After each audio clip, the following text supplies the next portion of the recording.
Wordsworth, Romney, obsolescence. You walk into this room at your own risk, because it leads to the future. Not a future that will be, but one that might be. This is not a new world. It is simply an extension of what began in the old one. It has patterned itself after every dictator who has ever planted the ripping imprint of a boot on the pages of history since the beginning of time. It has refinements, technological advances, and a more sophisticated approach to the destruction of human freedom. But like every one of the super-states that preceded it, it has one iron rule. Logic is an enemy and truth is a menace. This is Mr. Romney Wordsworth in his last 48 hours on Earth.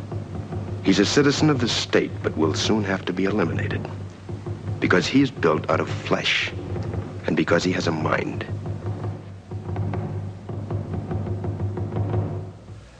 You've been under investigation, Mr. Wordsworth, for the mandatory period of 1 year and 11 months. You're found to be obsolete. The purpose of this hearing is to make a finding in the matter and make a sentence accordingly. Do you understand that, Mr. Wordsworth?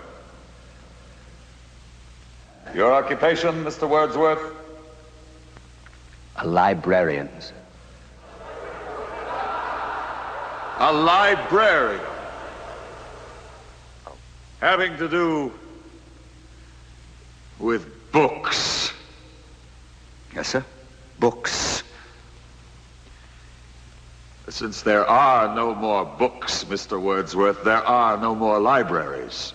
The field investigators in your sector have classified you as obsolete. Your rights are as follows, Mr. Wordsworth. You are to be liquidated within a period of 48 hours. You are obsolete, Mr. Wordsworth. A lie.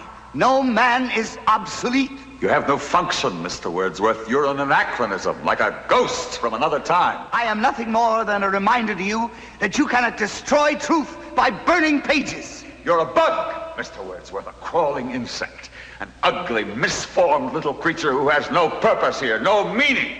I am a human being. Delusions, Mr. Wordsworth. Delusions that you inject into your veins with printer's ink. The narcotics that you call literature, poetry, essays of all kind, all of it an opiate. You have nothing but spindly limbs and a dream, and the state has no use for your kind. I don't care. I tell you, I don't care. I'm a human being. I exist. And if I speak one thought aloud, that thought lives, even after I'm shoveled into my grave. The Chancellor, the late Chancellor, was only partly correct. He was obsolete. But so is the state, the entity he worshipped. Any state, any entity, any ideology that fails to recognize the worth, the dignity, the rights of man, that state is obsolete.